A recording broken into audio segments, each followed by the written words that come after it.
the palm of their hands. These children were just left alone at the mercy of good Samaritans. Today, a week after the 100-day mark of this war, we have distributed more than 40 million meals to more than 475 cities in the region. We're working with almost 500 restaurants, food trucks, and catering companies in 8 countries. We have 42 warehouses. In many of them, we make food bags, where more than 30,000 bags a day are distributed on top of the hot meals.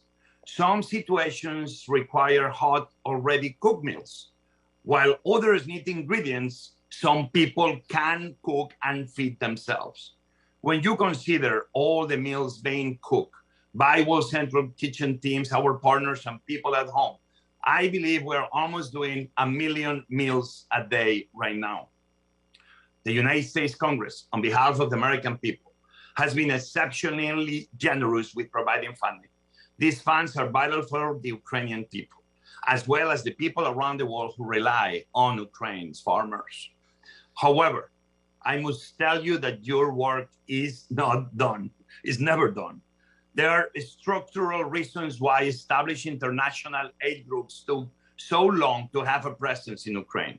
Those reasons will not change with billions of dollars.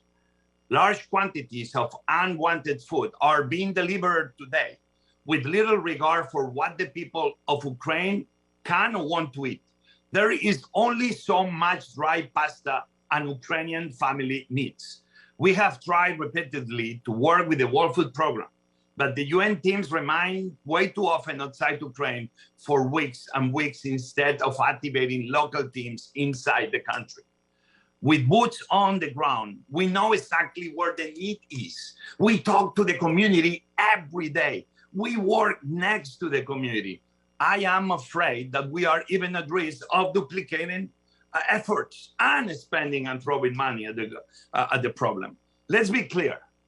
Ukraine can feed itself, but they are at war. Millions are displaced. Infrastructure is damaged. Bridges and roads are damaged. Electricity outages. What World Central Kitchen does is helping reestablish in an emergency the system of food flows. We buy local when we can, all the time. It's telling that World Food Program is bringing food into Ukraine, when at the same time, World Food Program is saying it needs food to export from Ukraine to feed other countries. It doesn't make sense. When you don't have real boots on the ground, your decisions are often not the right ones. The current system just does not work when people are starving and thirsty in a crisis. We need a more agile and effective system to deliver aid. That means reforming approval processes, cutting red tape, and rethinking contracting rules. I hope you and your staff will work with us on changes that can address these concerns. USAID has an incredible mission, dedicated staff. They can be even more effective with some additional authorities and flexibilities to act much more quickly. Thank you for your time and attention and including me in this very important hearing. I look forward now to answering any questions you may have. Thank you, Chef. That was very, very instructive. And that's exactly the type of information we want to hear. We see all the good work, but behind the scenes, we don't have to grapple with the bureaucratic difficulties that you've just described. So let me just say I'm not surprised because of the, I think the situation here is extraordinary and we were not prepared for it. However, with your help, with the help of the private sector, with the advice of people who are actually doing the work, I think we can make the adjustments that you recommend. Chef Andrés, I did lead as you noted, I did lead a bipartisan congressional delegation to Poland, 3 Democrats, 3 Republicans, and I'm thankful for the participation of my Republican colleagues. We went to Moldova, Poland, and Romania to observe the refugee situation in the region since the Russians launched its invasion earlier this year. While in Poland, we did have the opportunity and pleasure of visiting one of your World Central Kitchen meal preparation sites in Shemshel, near the Ukrainian border. Your staff, including Jason Kolis and Anna Bornstein, were gracious and took the time to show us the mechanics about how the logistics were working there to get the ingredients in, to prepare them, and then to, in some cases, ship them in to Ukraine. In other cases, take care of people who were fleeing that country, that war zone. All of us were impressed by the dedication of your organization and World Central Kitchen's employees and volunteers. I want to thank you for your staff for all of the efforts to serve and feed the people of Ukraine. It really is heroic. Chef Andre, you and your team have spent a significant amount of time in Ukraine since Russia began the invasion in February.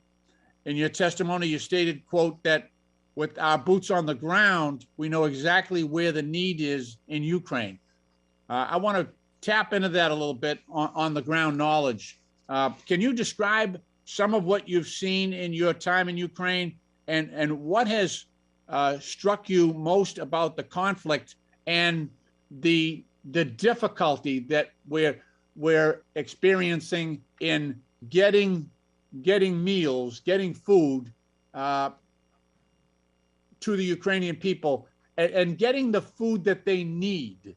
That's the important part. Can you drill down on that a bit? It might help us in making recommendations to the agencies that are making those decisions. Thank you. Right now, we are serving different realities in Ukraine, and it's not one plan that solves the different situations. Let's see if I'm able to explain myself. We are, you mentioned that is over 12, 13 million people between refugees and displaced people within Ukraine, with so many people out of their cities, out of their workplaces, out of their cities.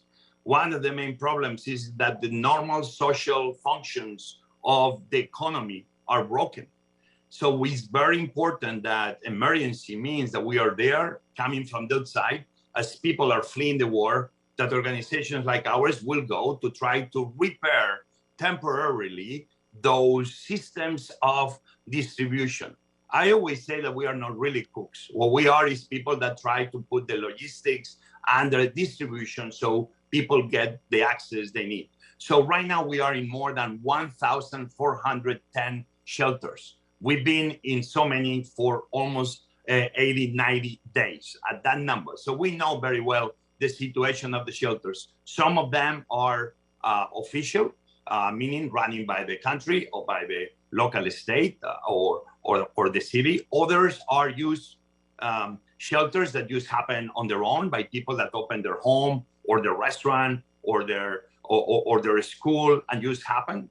Those places, sometimes they have so many people living in them that they will not have a proper kitchen to feed so many people every day. So those places, we will need to give them hot meals to simplify the process of feeding such a high quantity of people. And we use the local infrastructure. Who is the best to feed people? Restaurants and chefs. So we use local restaurants, channeling the money that the American people has been supporting us with. We are 100% private financial.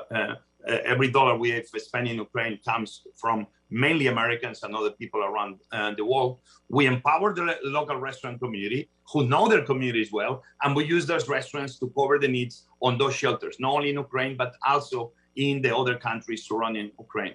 But then it's other places like north of Kyiv. I was on April 1st in Bucha.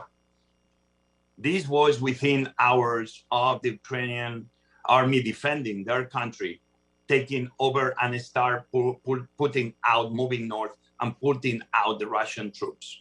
There we began arriving with hot food.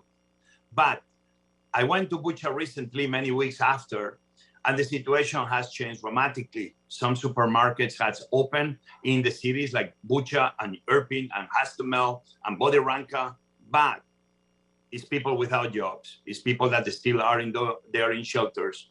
In those places, we keep bringing hot meals, but now in rural areas, we realize that the absence of infrastructure because the bridges are broken or other reasons, they don't have enough labor to reopen those supermarkets. We are bringing bags of food that they are roughly 15 kilos each, that equals around 25 meals each, that we will deliver in those communities north of Kyiv every single week, once a week, to the hour in every location, covering the lack of infrastructure and supermarkets.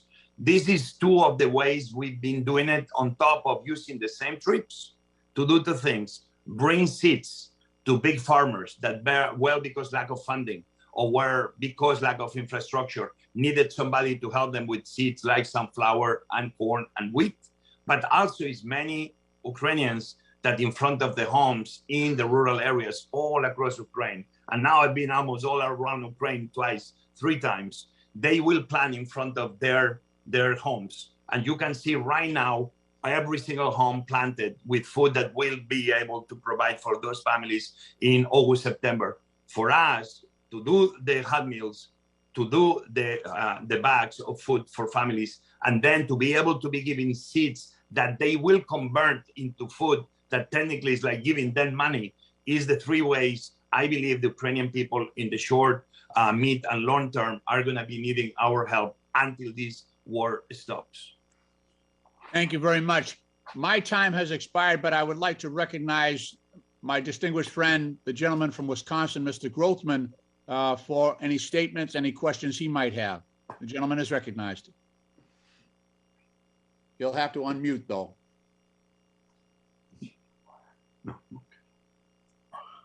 Okay, thank you again, Chef Andre, for being here. Obviously, this affects the food supply, both the Ukraine and globally. Have you seen Russia take any actions that you think are specifically designed to affect the import or export of food? Obviously, I've not seen them physically seen any Russian stealing, but I've seen. I arrived to Ukraine on my last trip by boat. I went the Danube River from Romania up to Izmail, and I was able to experience firsthand all the difficulties that Ukraine is having, maybe to import goods and to import food, but also more important, to export grains. I know that this is because we see the blockade. I've been in Odessa. We've been with the governor of Odessa, the mayor of Odessa. We've seen missiles being hitting Odessa infrastructure continuously, Mykolaiv, hitting the ports. We understand that when they keep hitting grain silos, when they keep hitting train stations that are vital to be moving grain inside Ukraine and outside Ukraine, when they keep hitting ports directly, they are doing a huge damage, not only for Ukrainians to feed themselves, but we know that they're doing a huge damage to the more than 400 million people that we know the grain that Ukraine produces is able to feed. So this is a way, obviously, I've seen how Russia, in a way, very directly is using this war to put an extra pressure around the world by creating famines in places that we should not have. Okay. Are there specific areas of Ukraine where people are finding food is more difficult than others? Are there specific areas that you feel we really have a crisis in? Obviously, in the places that the Russian troops kind of control for a period of time and then they left, they created a lot of destruction. I've seen myself in places like north of Kyiv, or in all the cities I mentioned before, and Bucha, near Irpin. The destruction there was real. Chernihiv, Kharkiv, where we are very active. We are in Kramatorsk, where one missile hit in the train station with more than 3,000 children and women waiting to escape the horrors of war. And we're nearby, we were feeding the people that were waiting for those trains that are vital to put them out. Obviously, in the south, I was in Zaporizhia only not too long ago, and Mykolaiv, only 25 kilometers. Those cities are 25 kilometers away from the front lines. In the moment you go and you get closer, within 5, 4, 3 kilometers, and you can sense even more what the war is doing to those communities that they are living there. And many people are going to say, why the people don't leave? When you have elderly people that they are sick and they cannot move, and the country is at war, and it's nobody can move them, or they don't want to leave because they feel they are too poor or too tired, and the only thing they have is that little house they work all their life. Those are the places that is becoming very difficult. We are listening. I was with the mayor of Mariupol only a few days ago, and obviously we understand the destruction in the city of Mariupol, but now we know that the city of Mariupol is going through a very big food and water crisis, with cholera cases increasing every day, with lack of food that Russians are not providing, with lack of clean water that Russians are not providing. Those are the areas that obviously we're going to need US and the international community to put pressure to make sure that we can also, even in the middle of the war, we can come in with humanitarian aid to make sure that those people, those populations are not going thirsty, are not going hungry, or even worse, are not dying because cholera and other situations because of the unhealthy conditions. You must therefore talk to people who were in a Russian-occupied area, even though maybe the Russians are pushed out now. How does Russia treat the people when they are occupying their area? I mentioned before I was in Bucha April 1st and April 2nd, and I think we all saw the horrors of the photos. I know what I saw with my own eyes, and obviously I've spoken with hundreds, if not thousands, of people that sometimes the only thing they wanted was a hug. The treatment of the Russian troops in the times that was interaction. I will tell you stories and even things I could say I saw with my own eyes of people that were shot from the back in their head only because they dared to leave their home, used to try to pick up a bread of loaf if a bakery was still baking. Use the very simple thing of trying to feed your family became used an act of heroism. So obviously the stories are horrific in more ways than one, of shootings that they didn't need to happen, of civilians that they didn't need to die, of bombings of schools when families were trying to escape the horrors of war, where cars, which I saw with my own car, sir, cars that they had very clearly the name of children in the top and in every side and the back of the cars. Those cars were totally full of holes that you could argue those were shots that Russian troops kept shooting at when used people were trying to go to the safety of their home.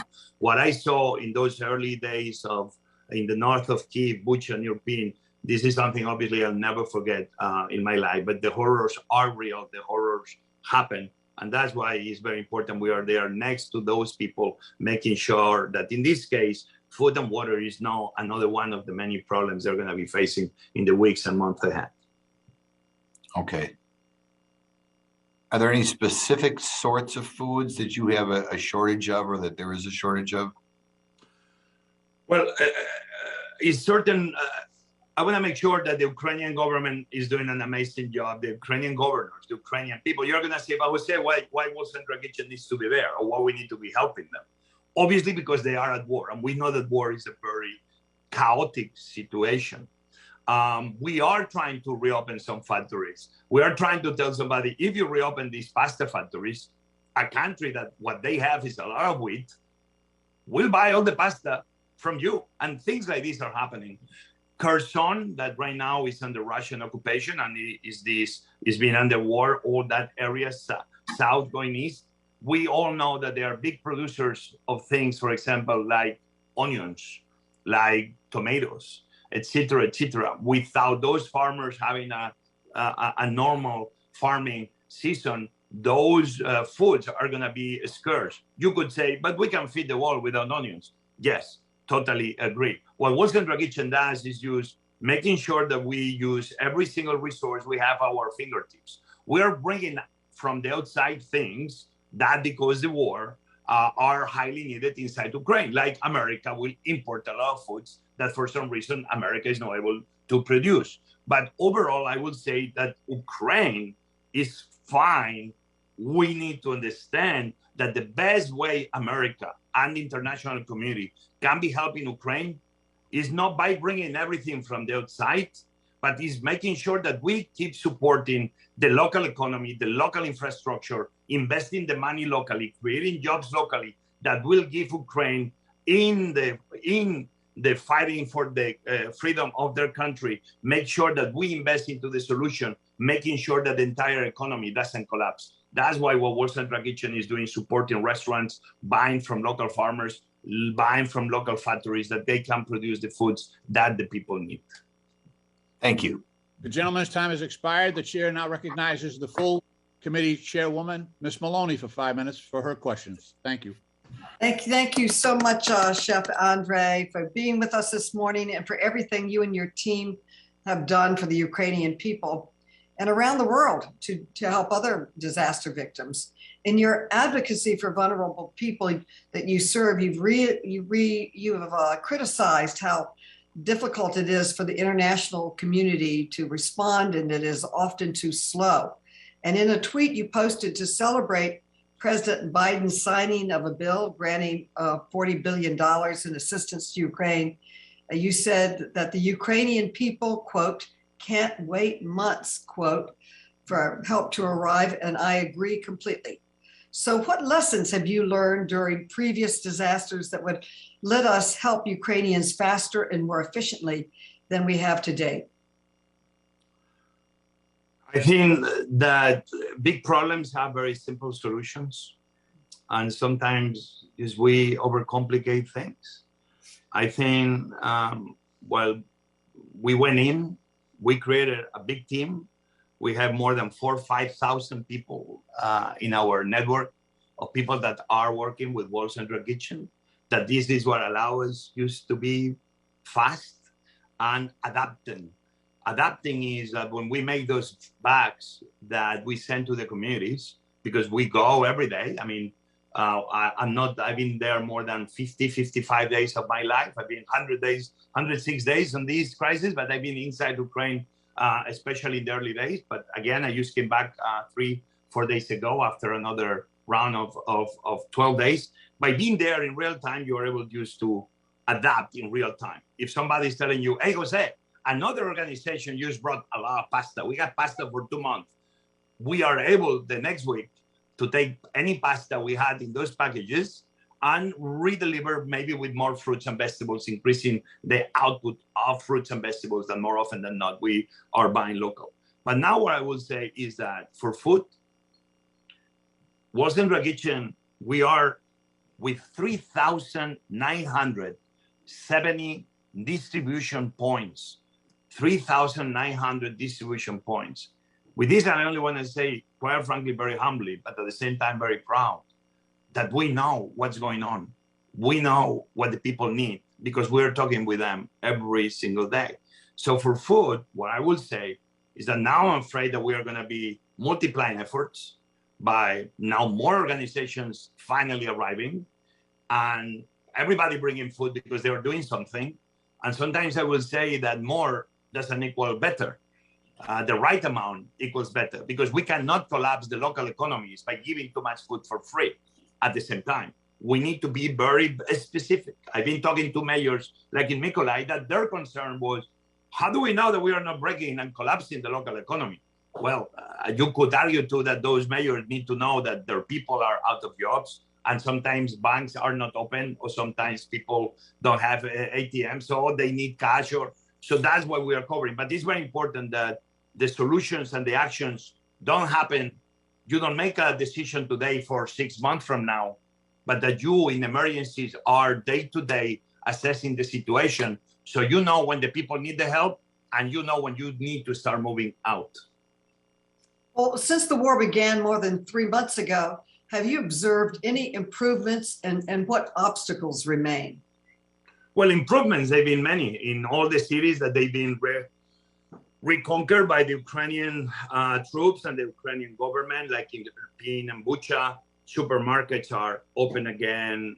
Some of those breaches are already fixed.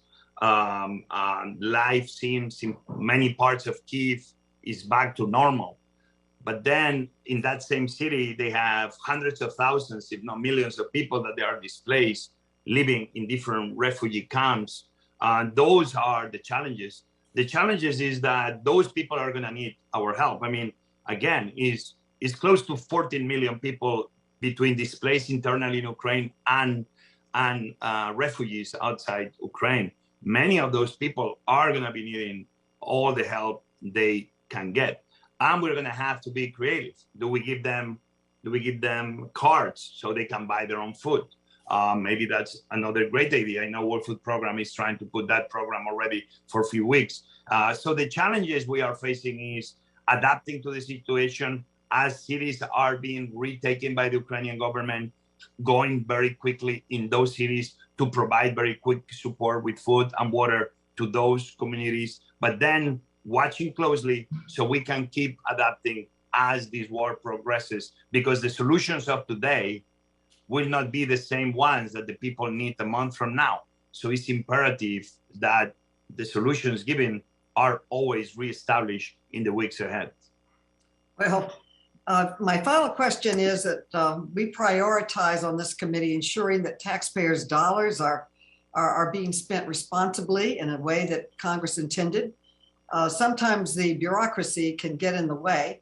Mr. Andrés, what specifically could the U.S. do to help improve how humanitarian aid is being delivered while still ensuring assistance is going where it is most needed? So World Central Kitchen right now is fully funded for this operation with private money from Americans, individuals, some foundations. We're spending between 1.5 and $2.5, $3 million a day. Depends the day. It's not the same on Monday than a Sunday. No, it's not the same the day we're filling up our warehouses than a Sunday that day maybe we don't have the trains or the buses, the trucks delivering. But I do believe that it's very important that we don't double up and that also we move quick in establishing those funds. I come from the private sector. I don't work for World Central Kitchen. I'm just the founder and I am a volunteer of World Central Kitchen. What we need to be trying to make sure is that the decisions that they are already proven, that are working on the ground, that are supported. Don't try just to support new things of new NGOs that want to come and establish themselves over 100 days later when they didn't have real knowledge of what was going in the war in the early days. So this is going to be very important. I don't believe that we can work by committee. Sometimes, with all due respect, especially in emergencies and especially with food, when you work by committee, that means that everybody's in charge. When everybody's in charge means that nobody's in charge. And therefore, you keep throwing money at the problem. I do believe that World Central Kitchen has proven itself that has done a very quick, fast, and effective job to be in those places and adapting to the situation, throwing out the plans and adapting day to day. I do believe that the great people of USAID, I know many of them, I've been with Ambassador Power on the ground in Poland, I know the places. I do believe what they need to do is just change the way they are able to make the decisions to what organizations they support and how quickly that money can be flowing. Big problems have very simple solutions. This is not my organization.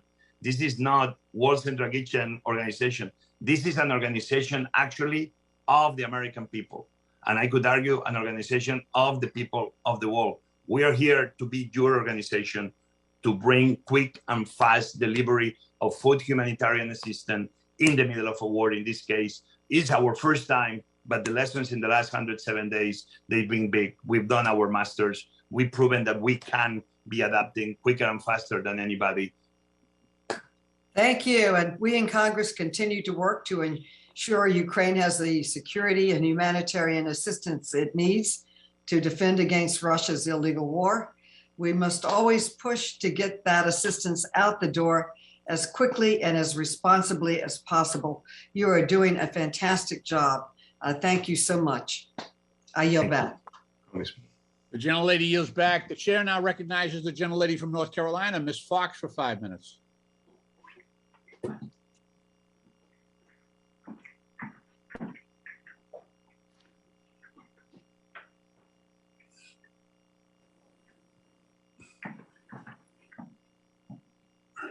All right. I think she may have stepped away from her screen.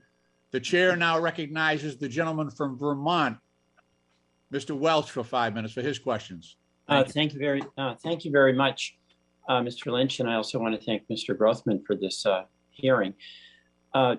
Chef Andrés, it's unusual for us in this committee, actually in Congress, to have before us somebody who has a long record of success and commitment to addressing hunger issues and who has such practical knowledge.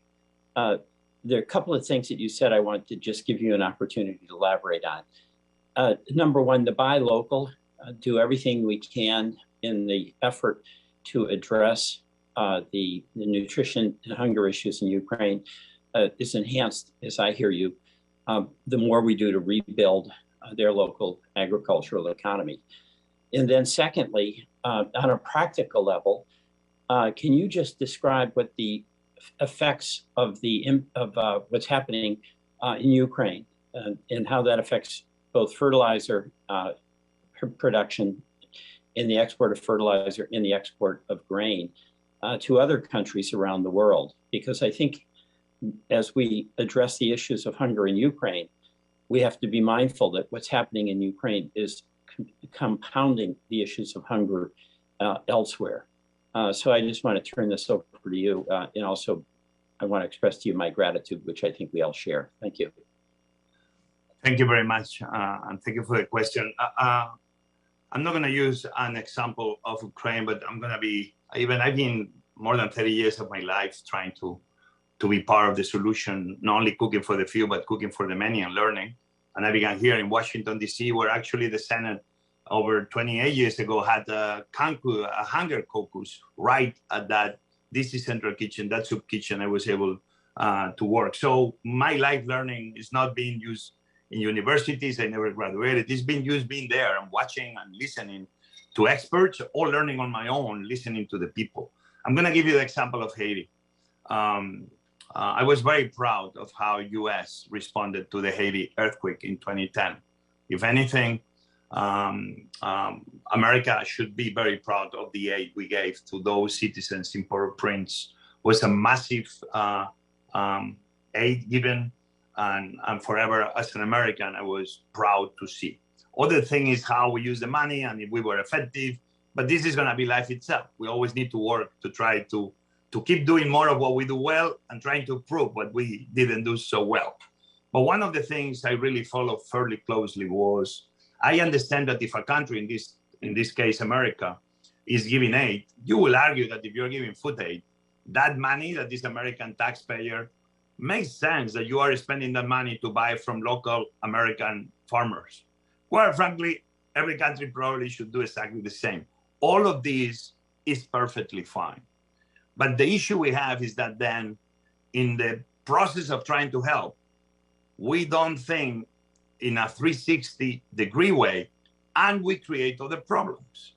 By America and the international community giving so much food for free into Haiti in the weeks and months after the earthquake. In the process, we gave a lot of rice. Northern of Port-au-Prince is an area that is a rice-producing area. Those rice producers, nobody was buying the rice from them. Why? Because the huge amounts of rice were given to free.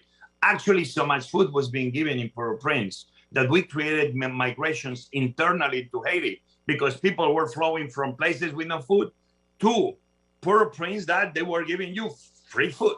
This is a reality, and this happened, and I was part of seeing it.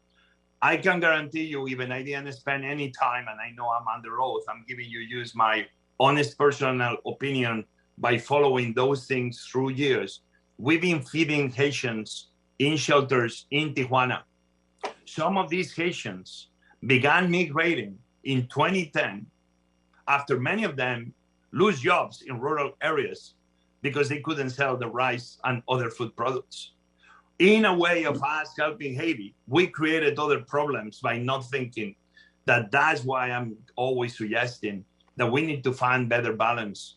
If you want to be helping a hungry country, in the process of feeding them, we may be already investing in having a better migration, having less migration issues in the southern border.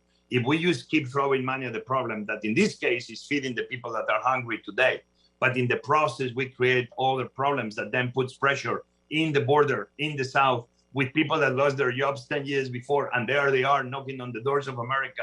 That's why is one of the many other reasons we need to start thinking better of why it's better to invest money in those countries we are trying to help versus use throwing them so much food that we create problems of logistics because the airports and the ports are overwhelmed, problems. Again, I mentioned before, it's very absurd to me that World Food Program is bringing food into Ukraine when at the same time World Food Program is saying that we need to find ways to export food out of Ukraine.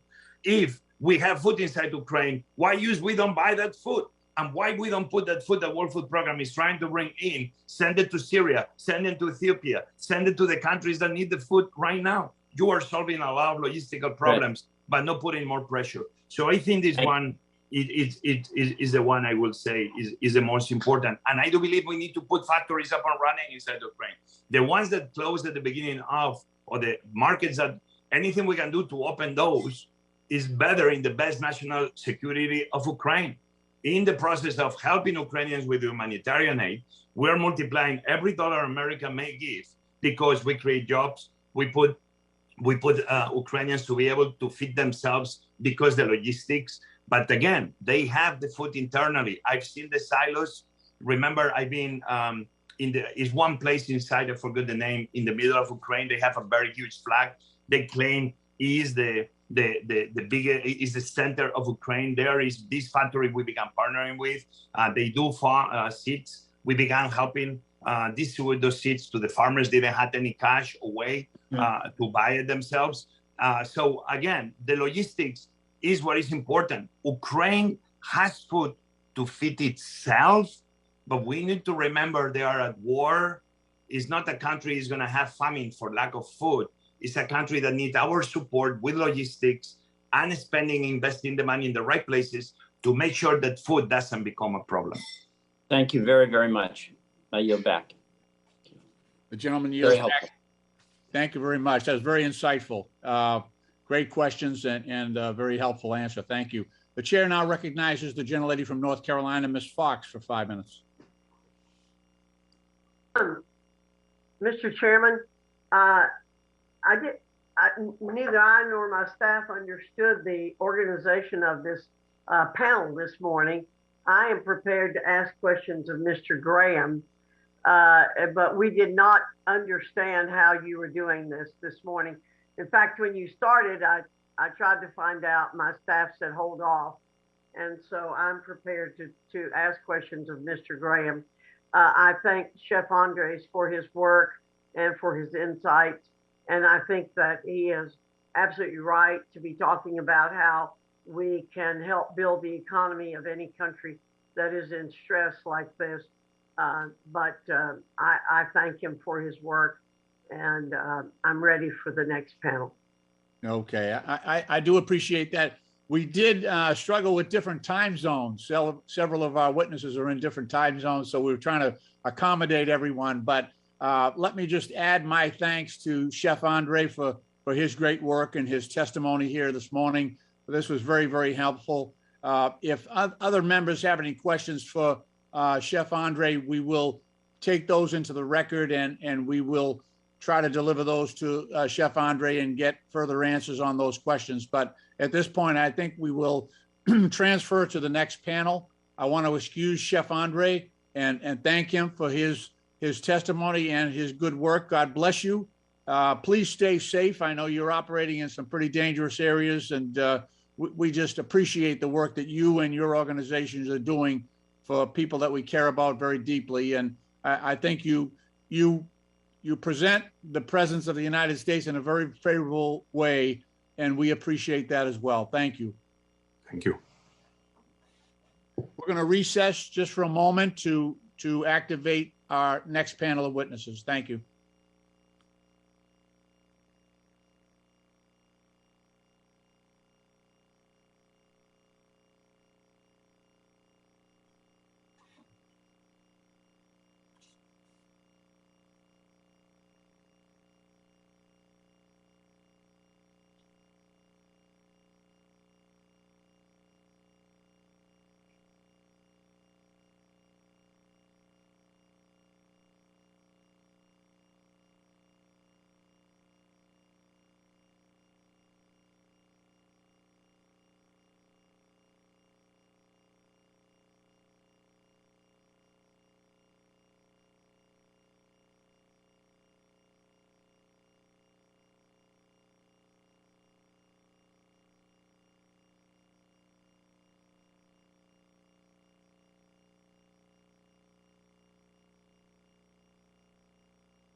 Mr. Lynch, the second panel is now ready.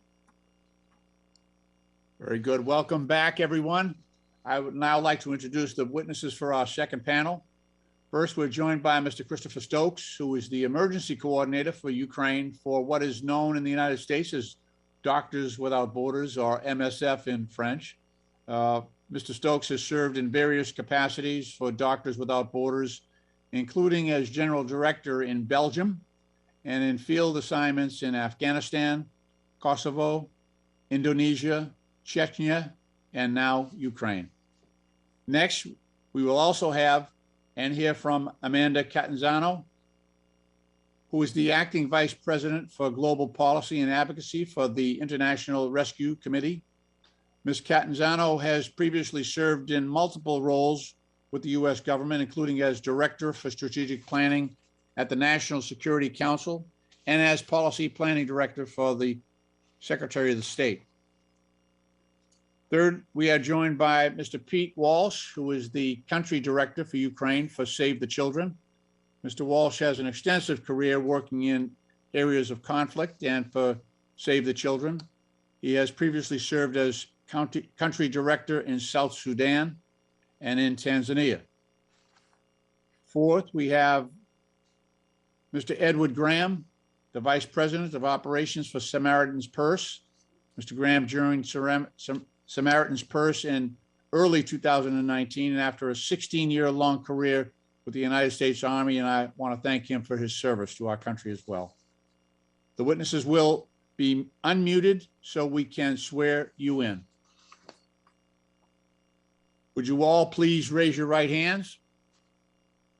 Do you swear or affirm that the testimony you're about to give is the truth, the whole truth, and nothing but the truth, so help you God? I do. Swear. I do. I do. Very good. Let the record show that the witnesses have all answered in the affirmative. Thank you. Without objection, your written statements will now be made part of the record. With that, Mr. Stokes, you are now recognized for your testimony. Thank you. Thank you, Chairman Lynch, Ranking Member Grothman, and distinguished members of the subcommittee. Thank you for organizing this hearing on the humanitarian crisis in Ukraine. I'm speaking to you today from Ukraine, where I'm serving as an emergency coordinator for Médecins Sans Frontières, better known in the United States by our English name, Doctors Without Borders. We operate in over 70 countries around the world, guided by the humanitarian principles of neutrality, impartiality, and independence, in line with universal medical ethics. These principles not only form the core of our identity, but they're also our protection when working in war and conflict. MSF first worked in Ukraine in 1999 and has been responding to the conflict in eastern Ukraine since 2014. As you are aware, conflict between Russia and Ukraine escalated in late February 2022, displacing millions of people internally and into neighboring countries. Civilians have been injured and killed, homes and cities destroyed, hospitals and clinics damaged. The war has placed many in need of urgent humanitarian assistance. Ukraine, however, has an advanced healthcare system and a highly trained workforce. These healthcare workers are asking for the supplies and support necessary to continue to care for their patients. The health system is supplemented by an extensive network of local organizations and volunteers who play a significant role in assisting people in need. As MSF, we've expanded our work in Ukraine, where we currently employ over 600 staff. And since February 24th, MSF has brought more than 800 metric tons of medical and relief supplies into Ukraine. We've established medical supply lines, provided training to hospitals across the country, and worked alongside Ukrainian doctors and nurses to restart medical care in the wake of active fighting. MSF supports services for survivors of sexual violence with medical and mental health care. Mobile medical clinics allow us to reach both urban areas where shelling makes movements dangerous and in outlying rural areas where medical care has been interrupted by conflict. While roads are considered too dangerous, the 2 MSF medicalized trains that we're currently operating are the only means to move large numbers of critically war wounded safely across the vast distance of the country from east to west. These trains move patients from overburdened hospitals close to active conflict zones to hospitals away from the fighting and where there is more capacity for patient care. As of June the 8th, we've conducted 24 referral journeys by train, assisting 653 patients and their caregivers. Most patients are civilian, wounded by heavy artillery and rockets, used extensively and indiscriminately in densely populated areas. An additional 78 infants and toddlers were also evacuated from an orphanage using the train, an orphanage that happened to be near the front line. Also, at the time of the missile strike on Kramatorsk railway station, hundreds of civilians were awaiting evacuations to safer areas of Ukraine. MSF had evacuated patients from there only 2 days before. And in the aftermath of the attack, we transferred 11 injured people to safer hospitals in the west of the country. Most of them were children, the youngest being 8 years old. In accordance with international humanitarian law, MSF is seeking urgent access to all people affected by the conflict wherever they are. People living in occupied and contested areas need protection and access to medical care and essential service. Impartial humanitarian aid must be allowed to reach them. Access to healthcare will be a continuing challenge in the coming months. Regardless of war, babies are born, children become ill, and those with chronic diseases need access to medications and therapies. While we can provide hospitals with training and materials to respond to influxes of war wounded, the initial medical act that saves a person's life is often just the first step on the path to recovery. War inflicts physical and psychological traumas that require specialized long-term treatment. While continuing to support the medical needs of people affected by this crisis, it is important that this happens in addition to and not at the expense of other vulnerable people around the world. The impact of the war on Ukraine will affect MSF's patients far from that crisis. In multiple countries, we see outbreaks of measles following pandemic-related interruptions in routine vaccination programs. In Afghanistan, waves of malnutrition and measles have resulted in pediatric hospitals so overwhelmed with severely ill children that there were not enough beds. In Chad, we are reaching our capacity to meet nutrition needs after UN programs were cut. We're doing our best to scale up our response to severe malnutrition in northwest Nigeria. We recognize this government's additional funding for assistance in Ukraine and elsewhere, yet regret that it will not meet all the needs.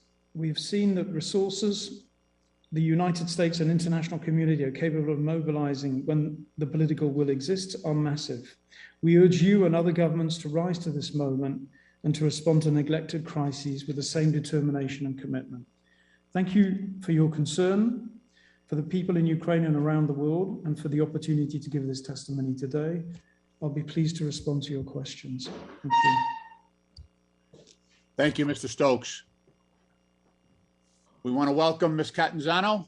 You're now recognized for 5 minutes for your testimony. Thank you. Chairman Lynch, Ranking Member Grothman, and members of the subcommittee, thank you for convening this hearing on the humanitarian consequences of the war in Ukraine. I represent the International Rescue Committee, a humanitarian organization providing aid in Ukraine, supporting refugees in Europe, and welcoming Ukrainian parolees in the US. We also operate in over 40 crisis-affected countries, giving us a global perspective on the cascading crises this conflict has unleashed. Ukrainians, of course, are feeling the war's impact most directly. Thousands have been killed or injured, and millions more have lost their jobs, their homes, and their hope. Nearly 14 million have been displaced, including 2/3 of all children. Needs are worst in the south and east, where hundreds of thousands are trapped amidst intense fighting. 1.4 million lack running water. Western and central Ukraine are comparatively calm, and we're seeing more Ukrainian returnees than refugees. But missile strikes in Kyiv over the weekend remind us that stability is precarious. Already, over 200 healthcare facilities have been attacked. Over 1,800 schools have been damaged or destroyed. 90% of Ukrainians could fall below the poverty line, erasing 2 decades of economic growth. Nearly 16 million Ukrainians need humanitarian assistance, but insecurity and access challenges are limiting the response. The war has spurred the fastest moving refugee crisis since the Second World War, producing 7 million refugees, almost all women and children. Despite the inspiring welcome, the response is showing strains, especially on Ukraine's closest neighbors. Most refugees remain in Poland, stressing housing stocks. Moldova, among Europe's poorest countries, is hosting the most Ukrainians per capita and could see more if the conflict moves south. But the UN refugee response is 80% underfunded, and donors, including the US, have channeled most funding through UN agencies rather than frontline implementers. Volunteers, local government, and private sector resources are filling gaps heroically, but this will wane with time. And in just 100 days, the fallout of this crisis has gone global. Ukraine and Russia produce a quarter of the world's grain. With Black Sea ports blocked and millions of tons of grain trapped in silos, food prices are skyrocketing everywhere the IRC works. In Somalia, which depends on Russia and Ukraine for 92% of its grain, food prices have surged 40 to 100%. The cost of malnutrition treatment has soared, so we are reaching fewer of Somalia's 1 million malnourished children. And water trucking costs have doubled, halving the number of Somalis we can supply with clean water during a historic drought.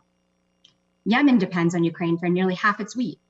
Lebanon imports 80% of its grain from Ukraine. Food prices from the Sahel to Central America have surpassed 5-year highs. The UN warns 47 million more people will experience acute hunger this year, adding to last year's record 276 million. And with all eyes on Ukraine, the UN flash appeal for that crisis is 75% funded, but appeals for other crises globally are less than 19% funded on average. The IRC applauds Congress for allocating over $4 billion in emergency humanitarian funding. We urge the US to build on that step. First, while only an end to the fighting will ease the suffering inside Ukraine, the US should prioritize diplomatic efforts to expand humanitarian access, including strengthening UN monitoring mechanisms to document the denial of access. Encourage the government of Ukraine to remove barriers to cash-based aid, which is vital to meet needs, while also giving Ukrainians agency in supporting local markets. And invest in protection services to meet the unique needs of women, children, the elderly, and disabled. Second, to show solidarity with host communities in Europe, the US should, together with other donors, increase funding to host countries before private and local government funding decreases. Push for burden sharing across Europe, both with respect to numbers of refugees hosted and equitable access to support. Regularize the status of Ukrainian parolees arriving in the US by passing a Ukrainian Adjustment Act. Third, to mitigate the global hunger fallout, the US should commit additional funds to humanitarian contexts most dependent on Ukrainian and Russian exports. Should ensure US sanctions have clear guidance related to critical commodities like food and fertilizer. And catalyze humanitarian diplomacy to open Ukraine's Black Sea ports, with the countries most affected by the shortages at the center. But aid is not enough. There must be more accountability. The dynamics of death, destruction, displacement, and denial of access are driving the misery. These tactics are not unique to Ukraine. The US should reaffirm its own commitments to international humanitarian law, ensure respect for it is a prerequisite for security partnerships and arms transfers, including for Ukraine, and support mechanisms to monitor violations in all conflict settings. The war in Ukraine should mark the end of impunity, not set a new precedent for it. Thank you, and I look forward to answering your questions. Thank you, Ms. Catanzano. We want to welcome Mr. Walsh. You're now recognized for your testimony. Thank you. Thank you very much, Chairman Lynch, Ranking Member Grothman, and distinguished members of the subcommittee. Thank you for the opportunity to testify on the current crisis in Ukraine that continues to put 7.5 million children at risk. I'm calling in from Kiev today in Ukraine, and it was on 24th of February that we rapidly scaled up to meet the needs of 12 million people across Ukraine. We work with local national partners to provide cash, water, food, medicine, hygiene kits, establish safe spaces for children, and deliver bunker kits into the front line. I wanted to open up with a real life story of my experience in Ukraine. And on the 5th of April, we visited the southern port and shipbuilding city of Mykolaiv, and more specifically, Mykolaiv Children's Referral Hospital, the day after a reported airstrike in and around the hospital grounds. Walking around the grounds, I saw shrapnel shards, projectiles, an ambulance, private cars, and a large minivan destroyed, blown out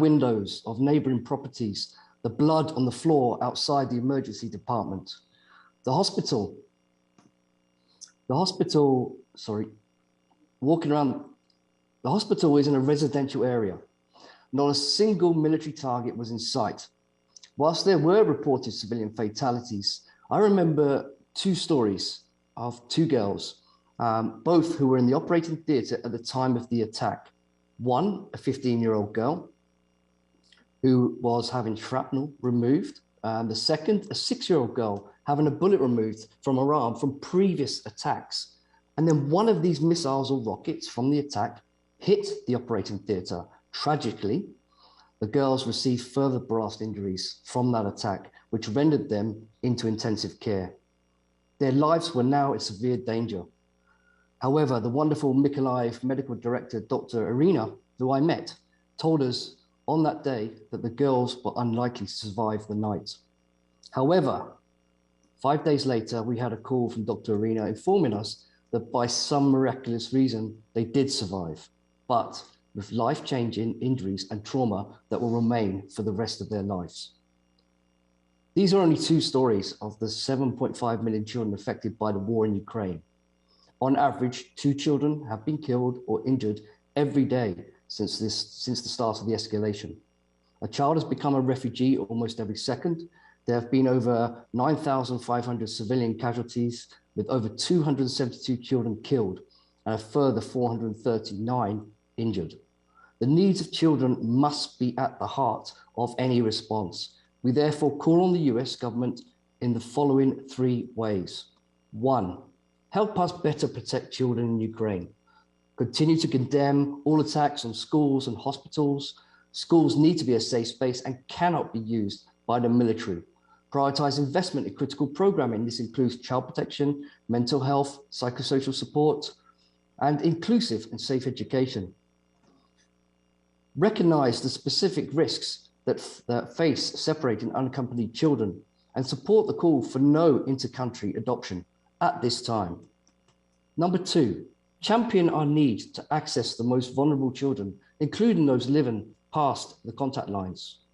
Number 3, ensure all accountability mechanisms have dedicated child rights expertise and that all mechanisms are coordinated, including with the Office of the Prosecutor General.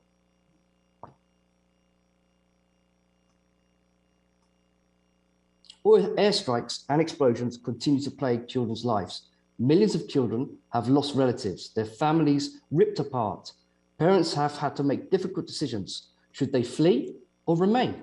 The level of violence and trauma that I have witnessed cannot be underestimated. One of our psychologists described children arriving in one of our child-friendly spaces as being in a state of catatonic.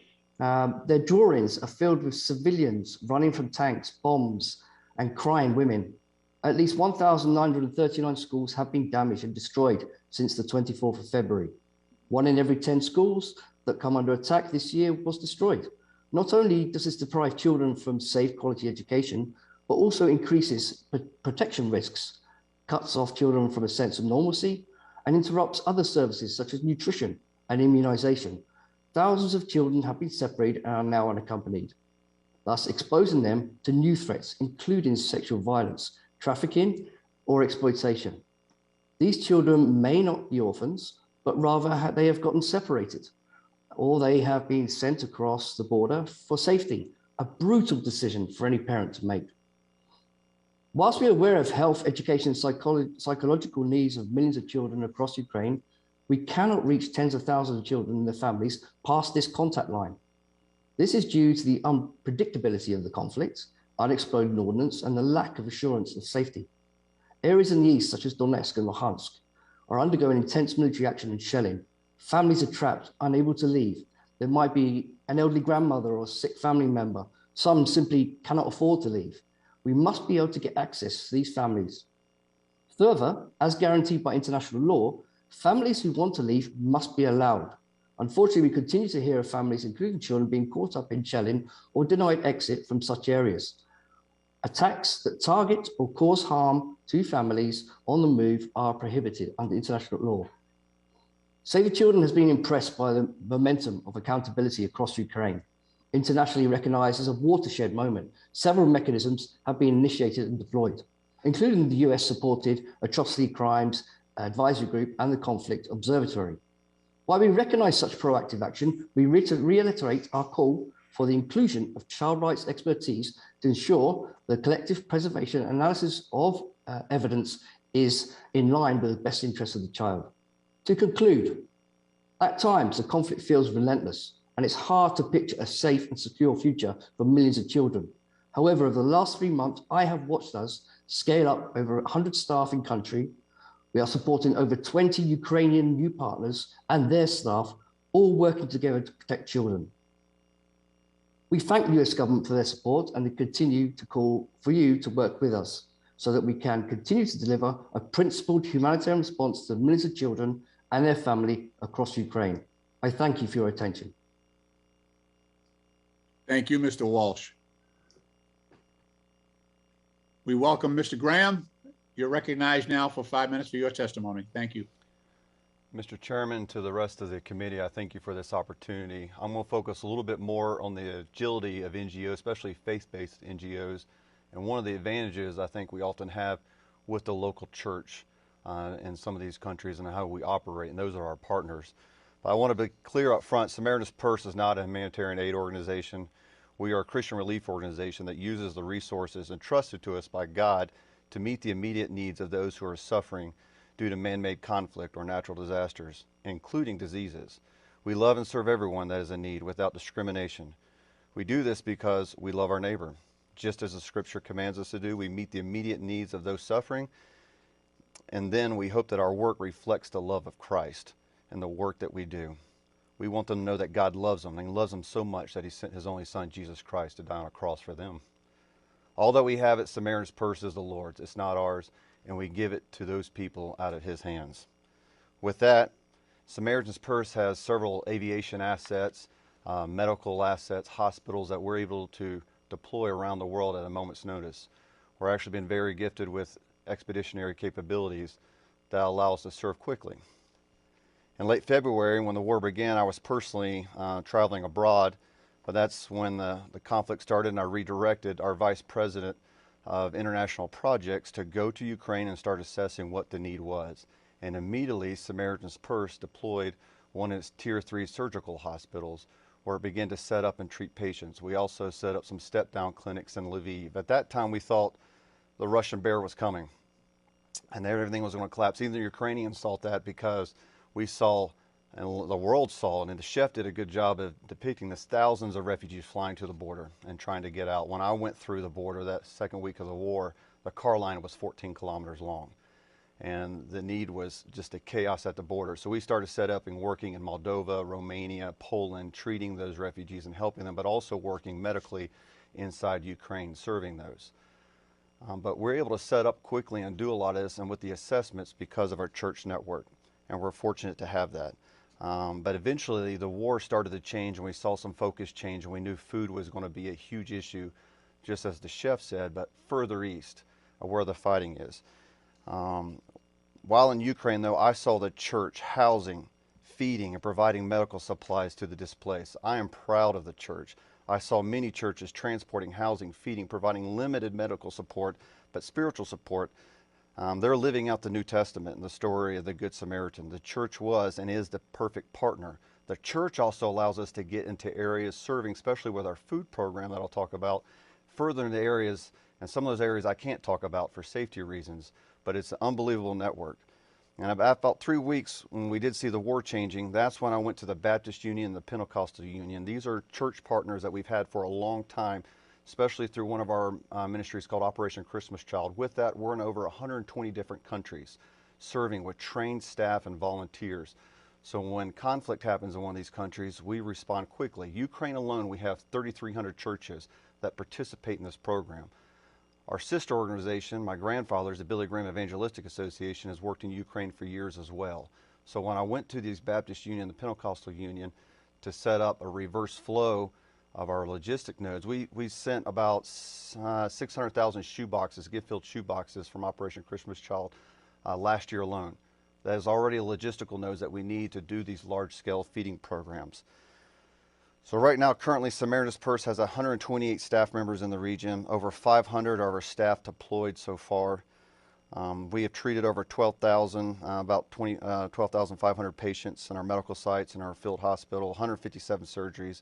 That's 5,900 tons of food distributed across 2 countries, 1.4 million assisted. We've flown our DC-8 cargo plane out of Greensboro, North Carolina every week since the conflict started. That's 520 tons of relief supplies, non-food items.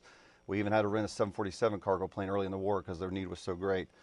But so that our plane doesn't fly back empty, we started working with the Canadian government, and we're flying refugees, as was mentioned before, we're flying refugees out of Poland into Canada, where they're being served alongside our sister or one of our affiliate offices up there in Canada, but being placed and worked with the churches there for support. But because Samaritan's Purse is a Christian organization and faith-based, we do not rely on government grants. Our donors allow us to remain agile and able to respond immediately where called to serve. There is no committee meetings, no waiting to build a team, no waiting on government grants. God has entrusted Samaritan's Purse with the resources on tap to help those in desperate need. One of the reasons that Samaritan's Purse was able to respond immediately to Ukraine, again, was that established church network that I've already talked about. When I was in Ukraine during the 2nd week of the war, I met the head of the Baptist Union, Pentecostal Union. They immediately started working with us, and I'm fortunate and blessed to have that relationship. But it's not ours. That's something that God's given to us. But this food pipeline, again, it'll continue to morph, to continue to change. We'll work with those teams and those churches to feed further to the east. And that's where many of our teams right now, they're also set up an ambulance relay system where they're getting people with burn and blast injuries, getting them out of country, training those hospitals where we saw a great need. But I want to finish. I don't think most Ukrainians know that the U.S. is helping with humanitarian. They know the lethal aid, and they will speak into that, and they're appreciative, and they would ask for more. But what they don't see is necessarily the U.S. humanitarian. What they see is the NGOs, and they see the church, and that's who we partner with. They see the church working and loving on their neighbors and serving those in most need. So I don't come to the government asking for anything and any resources. I would just ask that you can turn to encourage the generosity of the American citizen to donate to faith-based organizations that are agile, can remove quickly, just as the chef talked about. Just think if the U.S. wasn't benevolent and that the American people didn't give, what the response in Ukraine would look like right now. It would be disastrous. I think it is the generosity of the American people that has responded immediately and helped to love their neighbor during a time of crisis. I appreciate it, and thanks for the time, and look forward to your questions. Thank you, Mr. Graham. I want to thank all our witnesses for their statements. And now I will yield 5 minutes to myself for some questions. Ms. Catanzano, you had a very good perspective on the cascading effects, not just what's going on within the borders of Ukraine, but also you talked about the cascading effects beyond the borders. Our committee as well, myself included, have visited, Somalia, Yemen, a lot of the places that you cited that, especially North Africa, where you cited the absence of Ukrainian wheat and supplies would have a devastating impact. I also want to ask you about the border countries. So our subcommittee spent time in Moldova, Romania, and Poland. And I realize now that Moldova is one of the poorer countries in Europe, and yet it was heartwarming to see the way those people who didn't have 2 nickels to rub together were were, despite that fact, welcoming in families into their own homes, refugees into their own homes. Do you have any visibility on how those countries and those people who are also showing tremendous hospitality and kindness to the refugee population? And I'm talking about principally Poland, Romania, and Moldova. Do you have any visibility in terms of what their need might be? I noticed that, unlike Afghanistan or other parts of the world where the committee has visited, where there are large refugee camps, that's not the situation in these neighboring countries. These refugees have been taken in large part into private homes, but I'm not sure how sustainable that might be in the long term.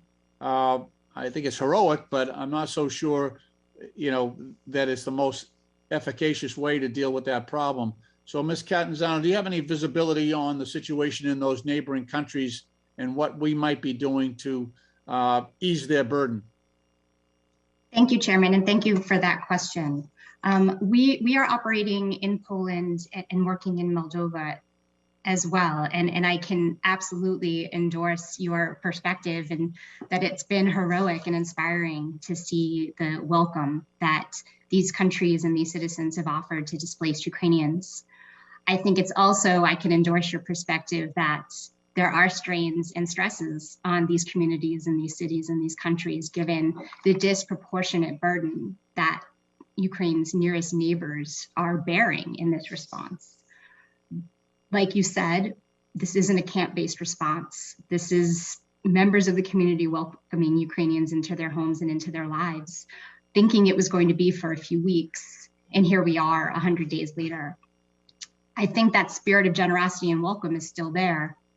But in the case of, say, Poland, for instance, some of the subsidies the government was able to provide early on to those hosting refugees, as meager as they may have been, but it was something, are running out. There was a housing crisis in large Polish cities before February 24th. But now you can imagine the strain on housing stocks when the populations of cities have swelled by 15 or 20% with Ukrainians.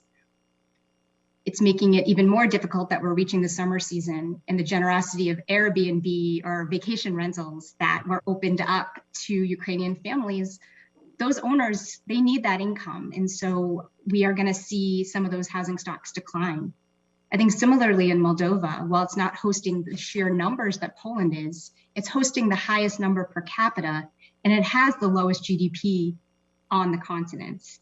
And it's not just the numbers they're housing now, but us looking around corners and wondering what's going to happen if the conflict moves south to Odessa. That's going to be where the civilian population of Ukraine moves quickly. So we've seen inflation, we see overwhelming need at reception centers within Moldova. I think we have to bear in mind that while there's been an overwhelming amount of support for inside Ukraine, for the countries that are hosting these Ukrainians, they're not seeing the same level of support. I mentioned in my opening statement, the response plan for the neighbors is 80% underfunded. And a lot of those funds are being channeled, or almost all of those funds from big donors, including the United States, are being channeled through UN agencies, which makes the response a little bit less dynamic and nimble than it could be if those funds were flowing directly to frontline implementers. I think Chef Andrés highlighted some of those challenges in his testimony earlier. So we are worried. We are pushing both for more funding for the refugee response, but we're also pushing for more diplomacy to enhance the burden sharing across Europe. The European Union did invoke the Temporary Protective Directive at the start of this crisis for the first time, but it's up to the member states to implement it and to think about the scope with which they will implement it. So there's great disparity right now amongst the different European countries about what kind of access and refugees have to support and services. And so that really affects secondary movement and keeps many Ukrainians in their countries of first refuge, which means that burden stays on the Moldova and the Polands. So I appreciate that question, and I hope that we can continue to look inside Ukraine, but also look across the border, look throughout Europe, and as you said at the start, about the cascading crises globally. Thank you. That was very helpful. Thank you. I now recognize the gentleman from Wisconsin, Mr. Grothman, for 5 minutes for his questions. Thank you.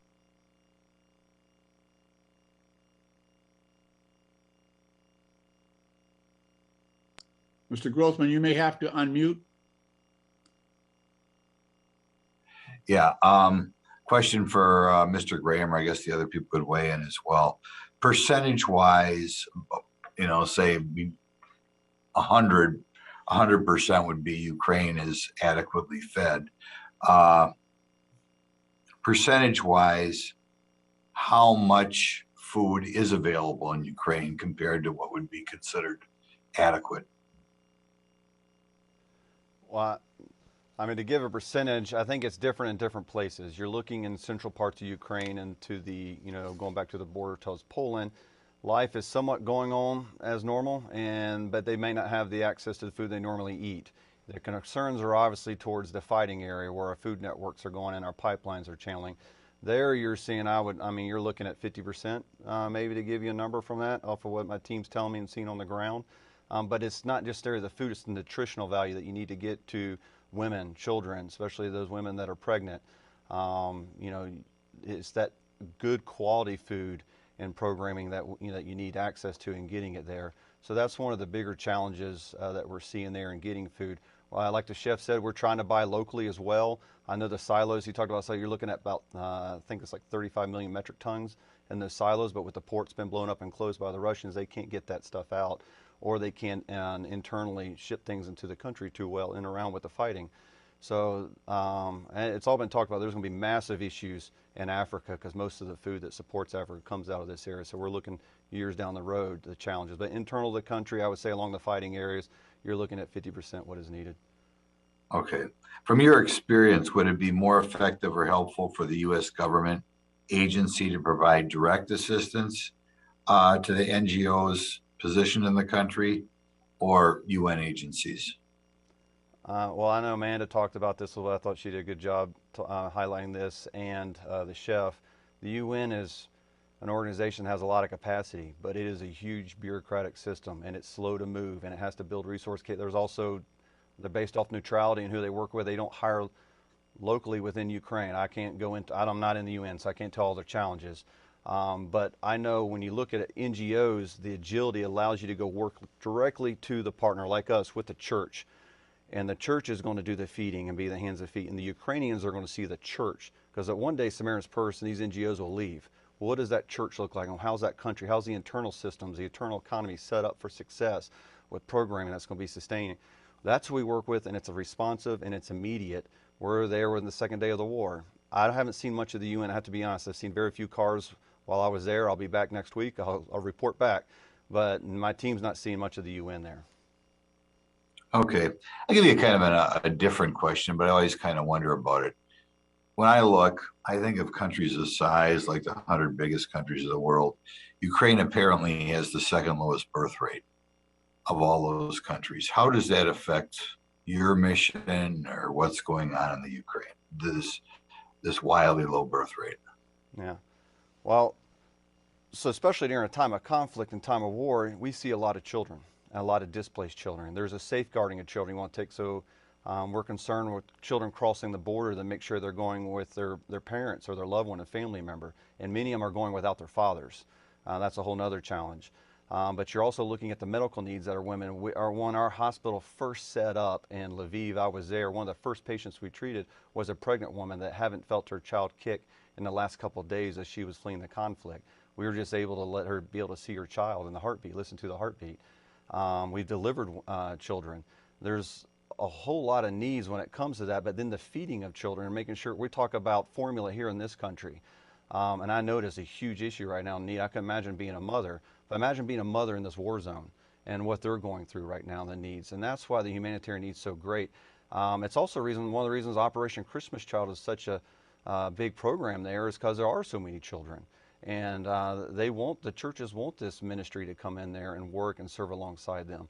So you bring up a great point, Representative, and we appreciate you highlighting that.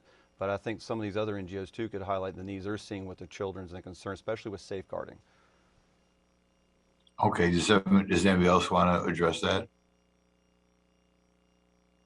That's okay, we'll give you another question then. I'm glad you're working through the churches. Could you describe the role of church in Ukrainian life? I mean, you hear in Europe in general, it's becoming kind of unchurched. But could you address, maybe compared to other European countries, the role of the church? Yes, sir. Ukraine's a little different. Ukraine, I would argue, is probably the most church country in Europe with that aspect. And I can speak directly because I've seen it. Predominantly the Baptist Union, the Pentecostal Union. You have the Orthodox Church there as well, and recently it split away from the Russian Orthodox. But the church is active. It's alive. It's hungry. It wants to work. When I was there, before I was there at the start of the second week of the war, they were the ones housing and feeding and moving these individuals from the train stations to the border. And when one group would come out, another one would come into the church. And so they're being the hands and feet of Jesus, and they're living out the story of the Good Samaritan. That's why I'm so proud of the church there. Now that might be true in every country in Europe, but within Europe, the church is unbelievable, and I'm proud of them. Within Ukraine. Thank you. The gentleman's time has expired. I did know that Mr. Walsh might have a response to Mr. Grothman's question. You're free to answer if you wish, Mr. Walsh. Sure, thank you so much, and really great questions. Thank you, Chairman. So the issue of safeguarding is one of the highest priorities on Save the Children and its partners, both in Ukraine and neighboring countries. And we've set up a network for unaccompanied separated children in Poland, in Romania, through our partners in Moldova and Lithuania, to work together as one to ensure that if children are identified as unaccompanied, that they're quickly identified, and Save the Children really prioritizes the identification of their parents or their wider family to try and reunite them as soon as possible. You'd noticed that I did in my testimony talk about the request for not to prioritize adoption. Save the Children is grateful for solidarity from across the world for people who feel they want the need to adopt these children that are unaccompanied. But more often than not, these are children with parents. And very early on in the conflict, Save the Children asked for a moratorium for neighboring countries to not allow adoption, because whilst many people go with the genuine belief and intent to try and support children, there are also those that may have other alternative reasons for trying to adopt children. So that's why we're really trying to emphasize on the best interest of the child, which is with their family. That's a great point. The chair now recognizes the distinguished gentleman from Georgia, Mr. Johnson, for 5 minutes. Thank you, Mr. Chairman, and thank you to the witnesses on both panels who have testified today, and also thank you for your work on the ground in this humanitarian crisis. Ms. Cantanzano, in a report released last month, the International Rescue Committee wrote that the war in Ukraine has, quote, highlighted the failure of the international community to anticipate and respond to crises and fulfill basic needs, end quote, of communities in crisis. Can you elaborate further about what IRC meant by that? Thank you, Congressman. I'm happy to respond to that question. When we look across the protracted and existing humanitarian crises in the countries where we work around the world, we're seeing that we've been in these places, in some cases, 20 or 25 years. These are protracted emergencies. These are not events that happened overnight, and yet here we are still providing services so many years later. As I mentioned, I believe in my statement, it's wonderful to see the outpouring of support to the crisis inside Ukraine and to see the funding levels so high. But it's also disheartening to look across the rest of the world and see funding levels so low. While the response in Ukraine is funded almost 3/4 of the way, only 3 months into this crisis, the rest of the world is looking at humanitarian response plans that are funded at less than 20%. And these are places with communities and people on the knife's edge of famine, which is only being exacerbated by the knock-on effects of this war and the grain shortages and other food shortages, as well as increasing fuel prices and fertilizer prices. So we need sustained diplomatic attention. We need sustained funding across the board. And I think what we realize is it's very difficult to keep the international donor community focused on more than one crisis at a time. From August of last year to February, all eyes were on Afghanistan. That's, we've all moved on to having eyes on Ukraine. It's important that we are able to walk and chew gum when it comes to these crises around the world. The US is a very generous donor, and I really applaud Congress for the emergency supplemental and the foresight to allocate funding not just for inside Ukraine, but for food insecurity impacts around the world. But I do think there's more that needs to be done to both combine emergency assistance with forward-looking anticipatory funding for where we think the impacts will be worse, and to combine it with resiliency and future-oriented development programming that makes agricultural systems stronger, more drought-resistant, and more shock-resistant for communities around the world that are really struggling and are only going to get worse over the course of this year as the grain shortage, the fuel shortages, and the fertilizer shortages make life harder across the board. Why is it that the international community has responded so differently to the crisis in Ukraine as opposed to the ongoing conflicts across the world that require international humanitarian assistance? Sir, I can only speculate to the answer to that question, but I do think a lot of it is driven by news cycles in the media and what's on the cover of the New York Times or the Washington Post. I think it has a lot to do with understanding the dynamics of a conflict and the dynamics of a crisis. And I think the further away a crisis is happening and the less understandable it is to citizens of donor countries, the harder it is to rally attention and funding.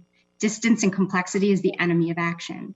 I think what we're seeing unfold in Ukraine reads very simply to people. It was an invasion of one sovereign country into another, and the impact is playing out in front of our TV screens and our social media feeds every day. So I do think that that drives a lot of the attention, a lot of the action, the shock and the disbelief that something like that could happen in the 21st century in the heart of Europe.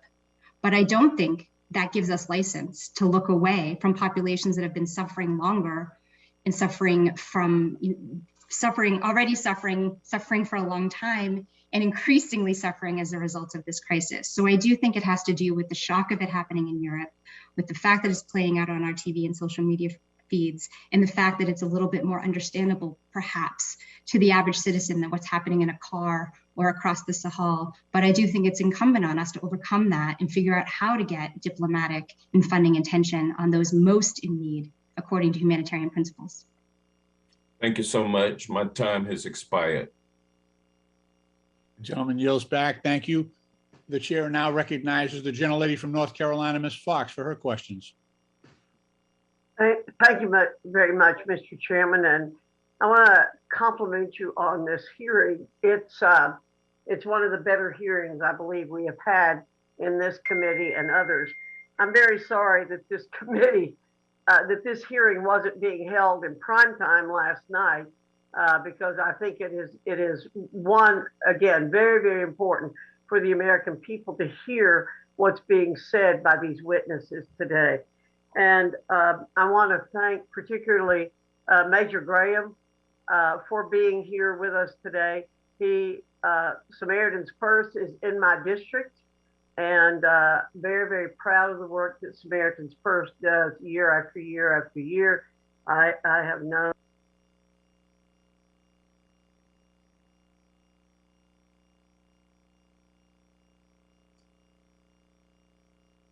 Ms. Fox, you might be muted. I'm sorry. I didn't mute myself. Okay, let me see. Maybe you could stop my clock for a second. I'm very proud that Samaritan's Purse is in. Yeah. Go ahead. I'm sorry. That's okay. I'm very proud that Samaritan's Purse is in my district, and I've known the Graham family for a long time. I appreciate very much the comments that Major Graham brought up about Samaritan's Purse and the ability for Samaritan's Purse to go in and work with the churches and the Baptist Union. I've often heard, I heard on 9/11 that the Baptist men were the most effective people in New York City on 9/11. And I'm very, very grateful to hear that that is continuing. I also am concerned about the issue being brought up about the UN and it being such a bureaucratic organization. I would like to ask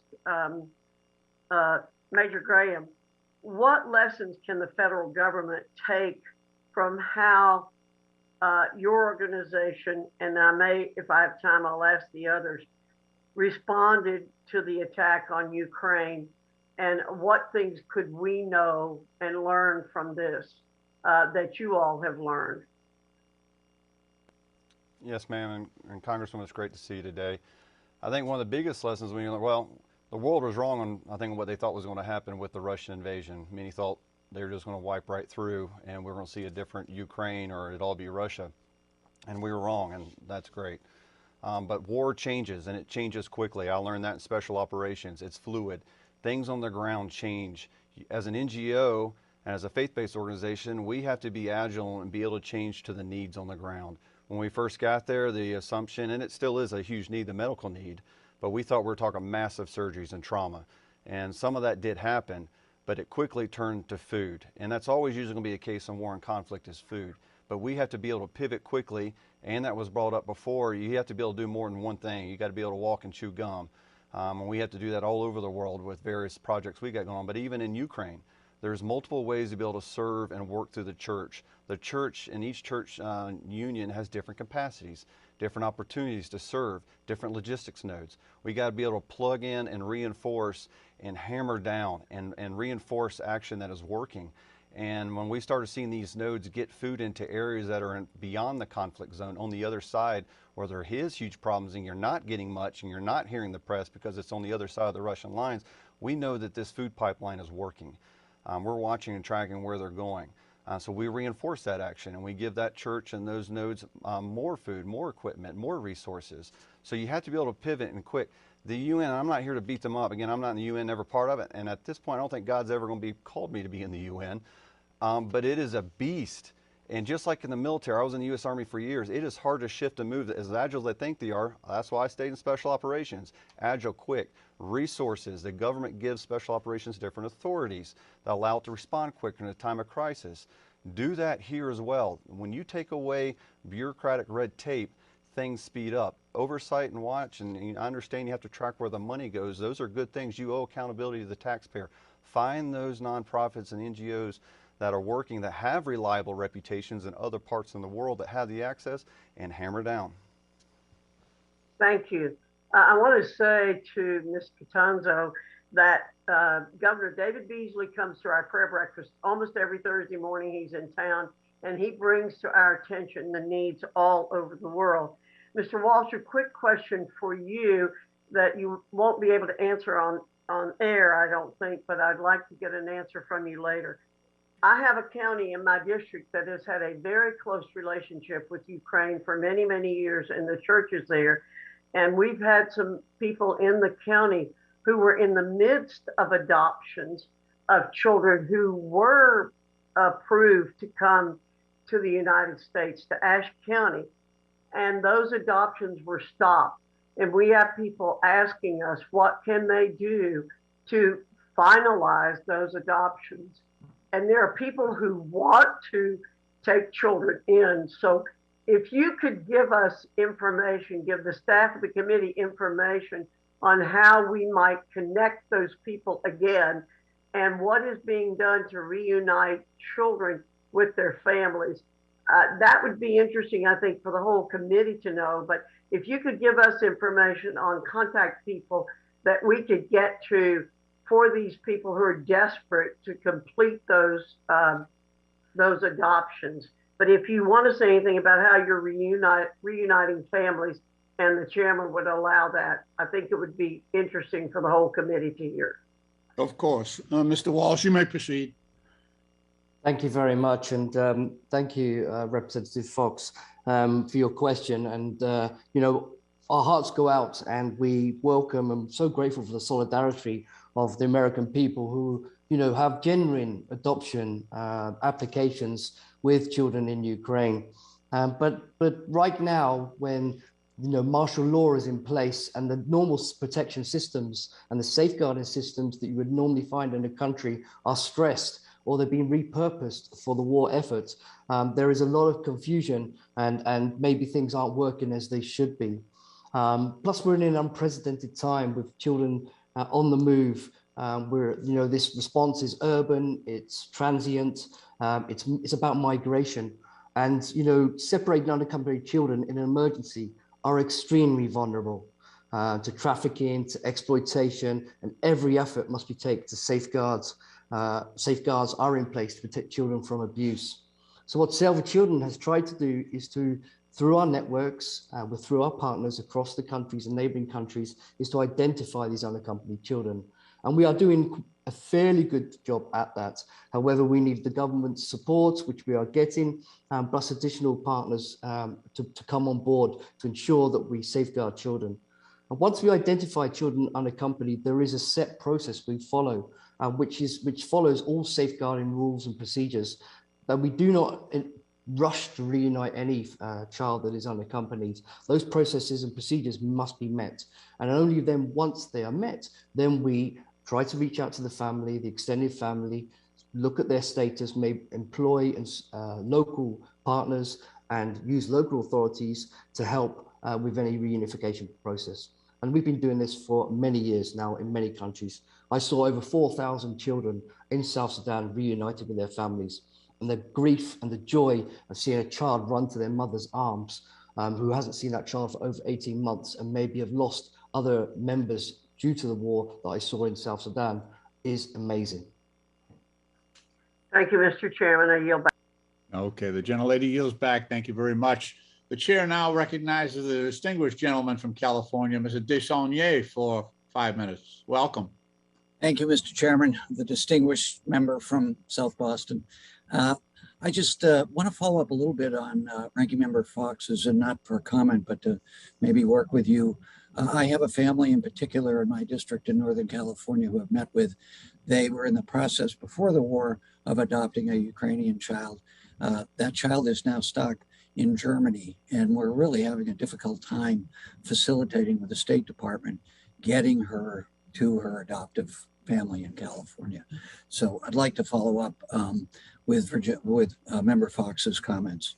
And then our ability to comprehend consistently, I think, as a species and a society of what's happening in Ukraine, with our just being overwhelmed with what seems like a daily impactful things happening around the world.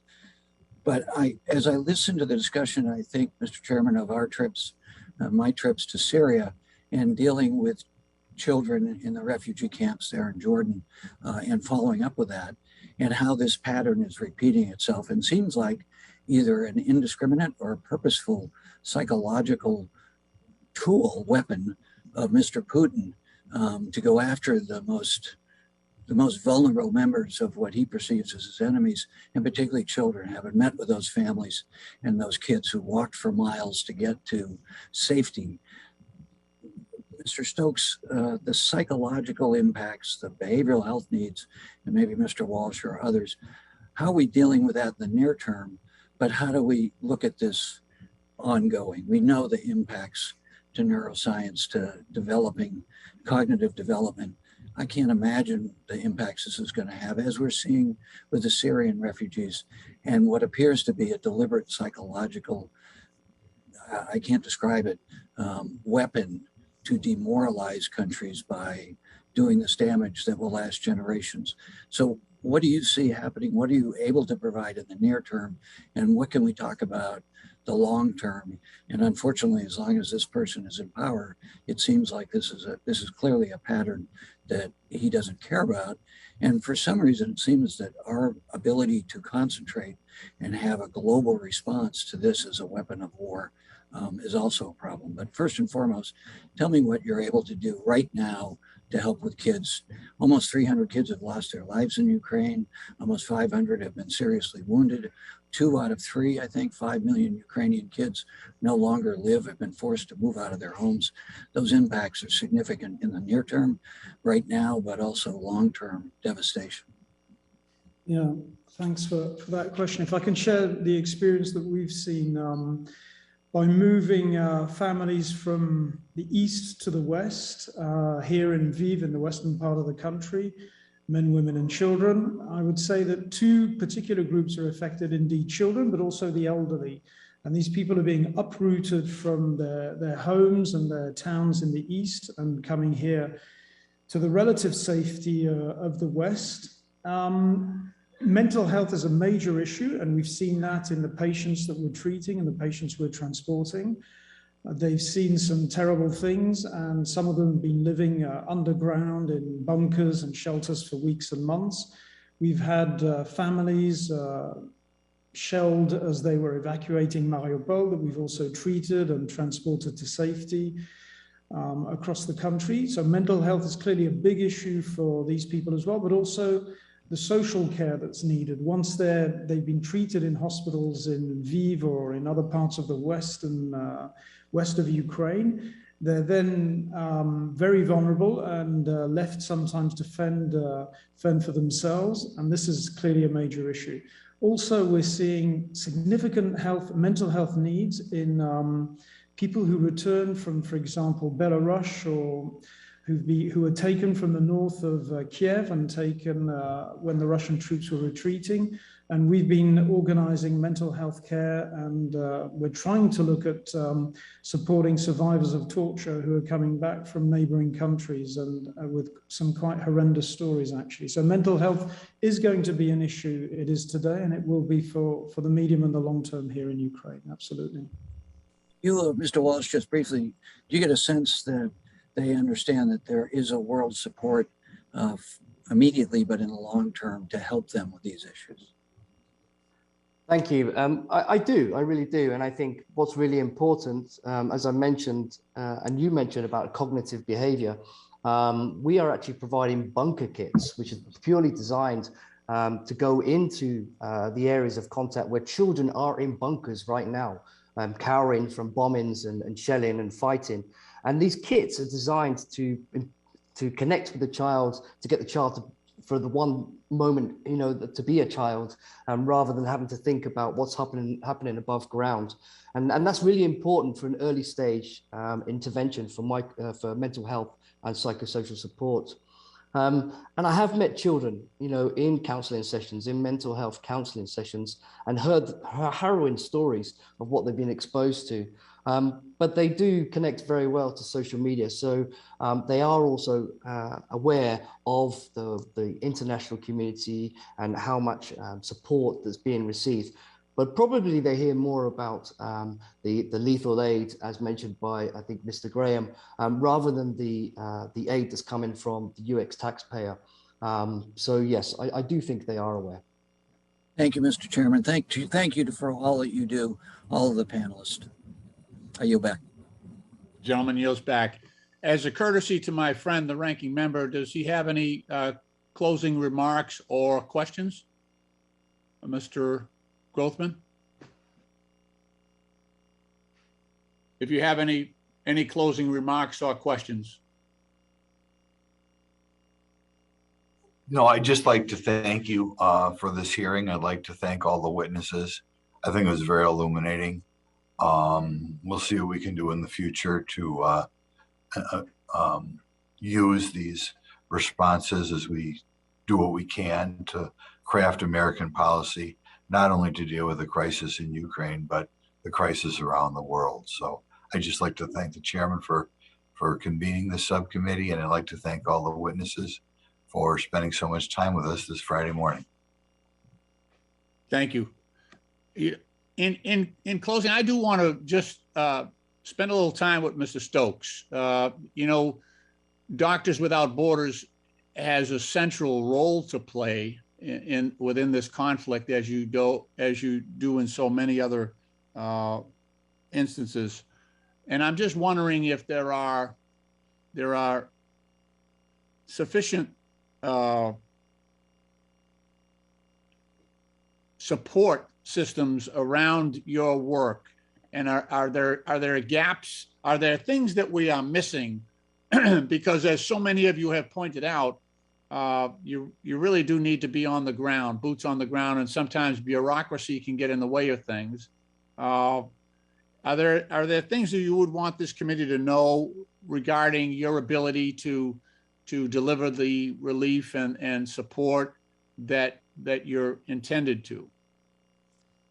I would say, thanks for the question, Mr. Chairman. I'd say that the Ukrainian environment when it comes to healthcare is one that's, for the moment, in terms of humanitarian access, is permissive, in the sense that the Ministry of Health of Ukraine is very supportive of our work and has, under these exceptional circumstances, authorized all foreign medical professionals to be able to clinically work here in Ukraine. So we're sending in surgeons and doctors in places like Konstantinivka, Bakhmut, that are really 15 kilometers from the front line, and they're able to work quite effectively with good support from the Ministry of Health and the local authorities. One of the issues that we're seeing today is that in the East, because of the insecurity and the shelling in civilian areas, actually, a lot of the hospital staff have had to leave because they're taking their families out, and we're reduced to maybe 10–15% of the health staff left in some of the key hospitals. It's true that the population has also reduced there, but basically the health service provision has drastically reduced. And this is why we and others have been moving patients out from saturated hospitals in the East to the West, but the West is also now reaching a crisis point. Some of the hospitals have basically at full capacity and are looking at how they can perhaps move patients out of the country or to other parts of the country. So the general healthcare system here in Ukraine has responded reasonably well and with great determination and courage. And we have to admit that 99% of the response when it comes to healthcare is done by the Ukrainians, not the international organizations. We add perhaps that little extra 1%. And they're really under huge pressure. And the human resources issue, the issue of security around hospitals close to the front lines is really coming to the fore. And we're only 100 days into this conflict. And it's quite worrying to think what will lie ahead for the healthcare system and the hospitals close, especially in the East, close to the front lines. Right, that phase is something that we need to be thinking about right now when this conflict is eventually over.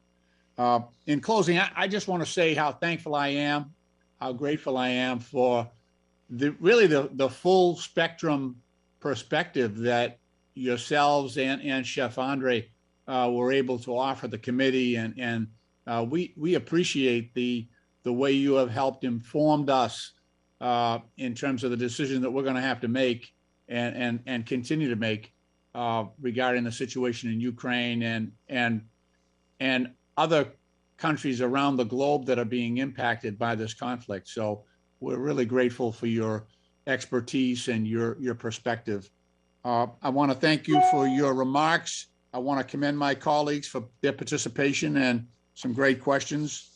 With that, without objection, all members will have 5 legislative days within which to submit additional written questions for the witnesses through the chair, which will be forwarded to the witnesses for their response. I just ask our witnesses to please respond as promptly as you are able if you do receive further questions. This hearing is now adjourned. Thank you and have a great day.